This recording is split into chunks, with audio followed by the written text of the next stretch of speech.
St. Patrick's Day is upon us, and as a Jewish American, all I know about St. Patty's Day is that I'm supposed to wear green and drink green beer. So this week's video is all about the color green.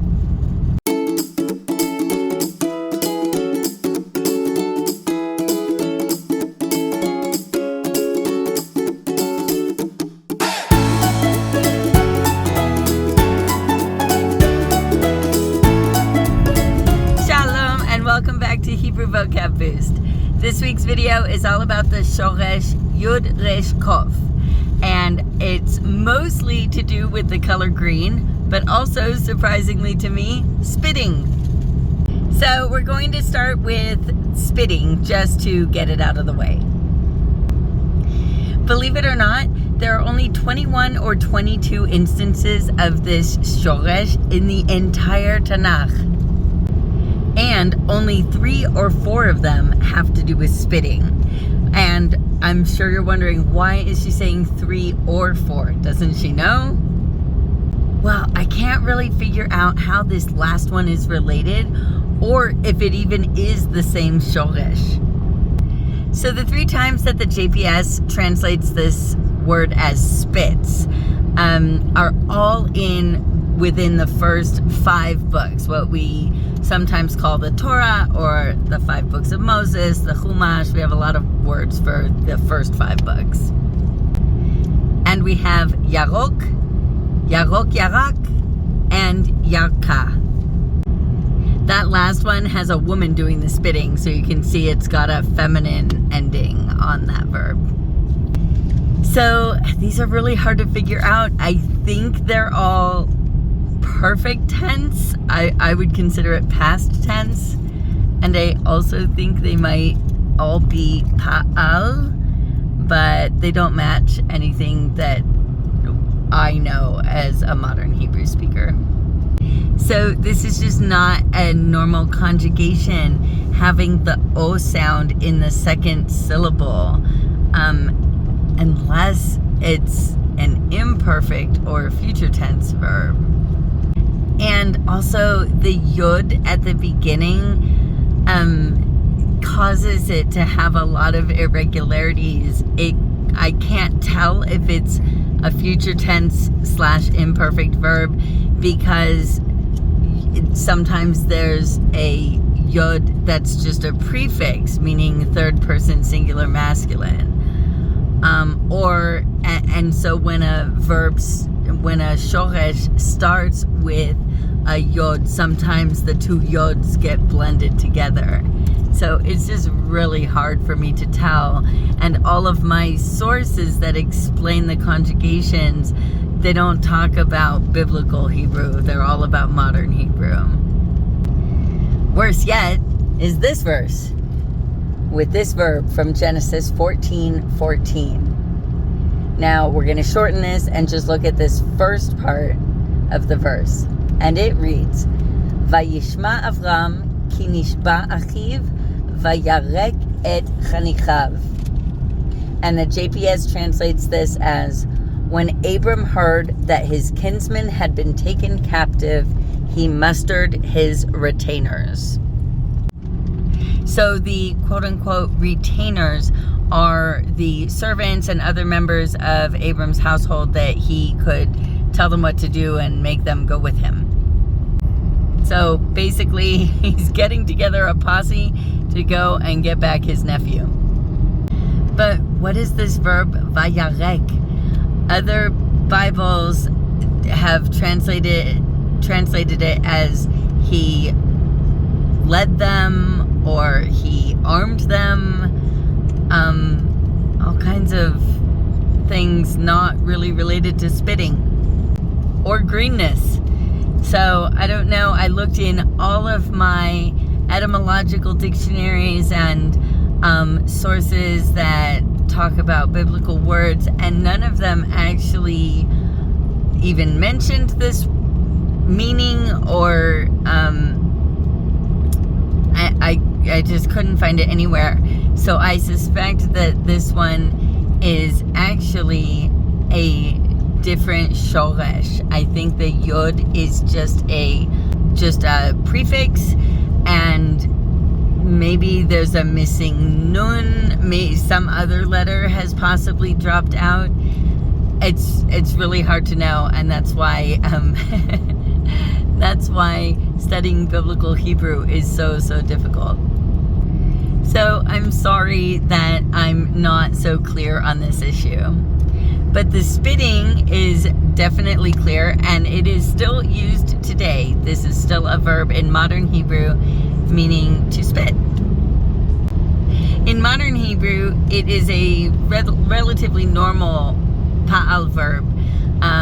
It has completely normal conjugations in the present and the past tense.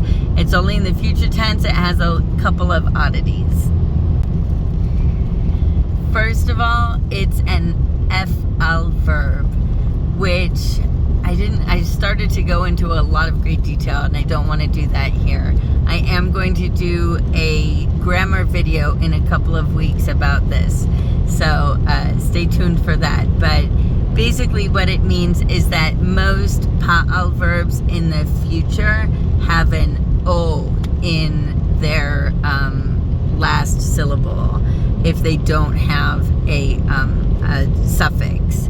And there are groups of verbs that instead of the o have an a sound, and there's a reason for it. You can see it, you know it, and so there's no questioning why it is. But then there are a handful of irregulars that don't follow that pattern, and in almost every book or class I've been in, they've listed 4 irregular verbs, and this one is not one of them. So I guess it's not too normal to talk about spitting in Ulpan, but yes, this one is an irregular verb. It does not have a reason to be f'al, and but it is anyway. And the second thing is that because of the yod, the aleph of the ani form in the future gets a chirik instead of a segol. So it sounds like irak instead of erak, which would be the normal sound if it followed the regular pattern. But enough about spitting. Let's move on to the fun stuff. Green. So many words revolving around greenness. So in the Tanakh, Yerek, Yarak, and Yarok all have a lot of overlap in meanings, but they all have to do with greenery. We see Yerek on its own, meaning green stuff, grass, or vegetation. Yerek Esev, which looks like a smichut or a construct form, meaning like greenery of grass, gets translated as green grasses or green plants. And we have a similar phrase, Yerek Deshe, which is translated as verdure. I am not gonna lie, I had to look that word up. I mean, I could tell that it had to do with greenness because of the V-E-R-D at the beginning, but I wasn't sure how it differed from all of the other translations of this shoresh. And there really isn't a difference. Dictionary.com defines this as greenness, especially of fresh, flourishing vegetation, or green vegetation, especially grass or herbage. So thanks a lot, JPS. I'm using you to learn Hebrew, not English. Yarak has just one translation, which is vegetable. And Yarak Deshe is another smichut construction that translates as green herbage. And then finally we have Yarok, which is translated as a green thing. So you can see that they're all talking about green, and mostly what is most of the green that's important to somebody in the desert or important for life is green plants that are growing and are going to provide you food. And on the ugly side of greenness, we have yerkon, which most of the times is translated as mildew, so not something pretty. But once in Jeremiah, it's used to describe someone's face, and the translation is pale. And I'm thinking, sometimes when people are not feeling well, I mean, this whole passage, I didn't read the whole book to get all the context, but the whole passage was about people not looking like they were healthy. And so I was thinking that if sometimes we'll say, oh, you look a little green in the face, right? And it's like you don't look like you're feeling well. And so pale, green, whatever. All right. And in modern times, we have yarok, which literally means the color green.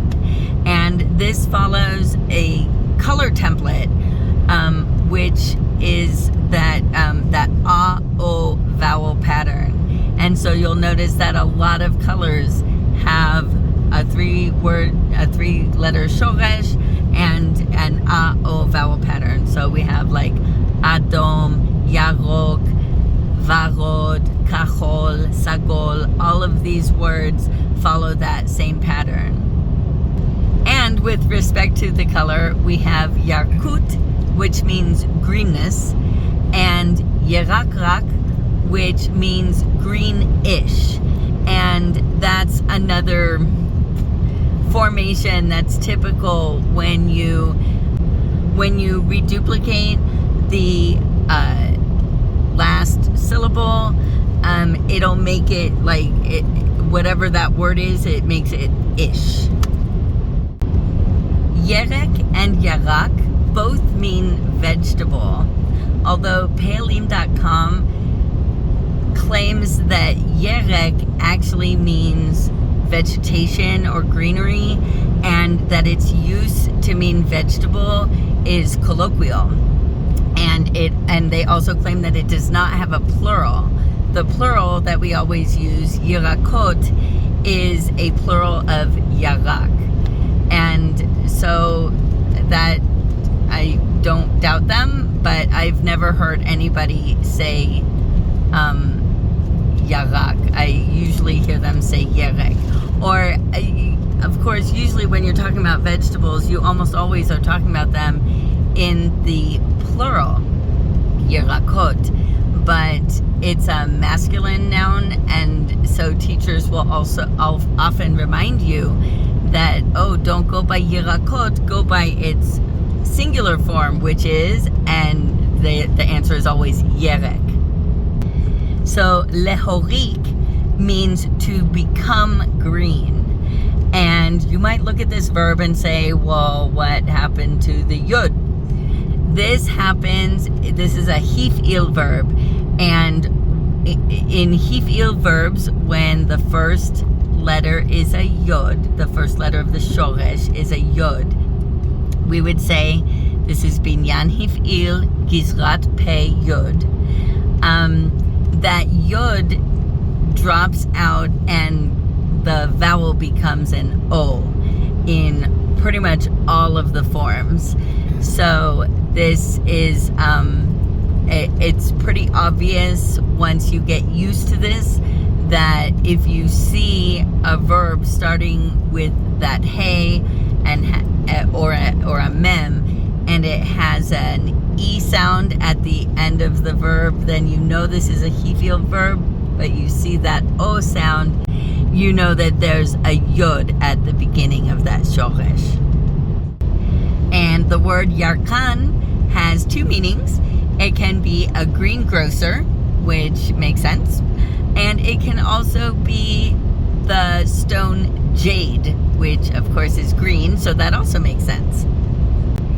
And yerukit is a warbler. So this is a bird, and I believe I looked it up, and yes, every picture that I saw of it was green. So I believe this is a a bird that is typically green.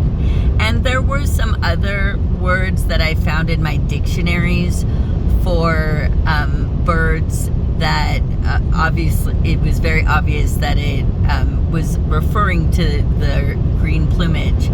But when I kind of cross-referenced them with more modern sources, there are different words in use today. So I don't think all of these words from my older dictionaries are still in use. So I'm not going to teach them to you. And a few phrases that I've seen are ginat yarak, which is a vegetable garden. And now this one, when I saw it, it actually had nikud with it, so I could tell that they were saying yarak instead of yerek. I haven't heard anybody use it, but I saw it written, and it had the nikud, so I could tell that it was yarak, not yerek. And also energia yeruka, which is green energy, and they use that the same way we use it in English to mean energy that is sustainable or renewable. And I also clipped a few articles about a darkon yarok, and it makes me laugh now. Darkon means passport, and so this was a green passport. They must have been the color green because it has nothing to do with being ecologically friendly or anything like that. It was during COVID times. This was a passport that would it indicated that you were up to date on your COVID vaccines. And so if you were up to date, you would get this little passport, and then you could quickly show it, and some businesses might let you in only if you had this green passport.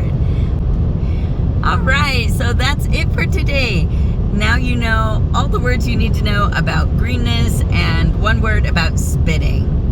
I wish you a happy St. Patrick's Day, Irish or not.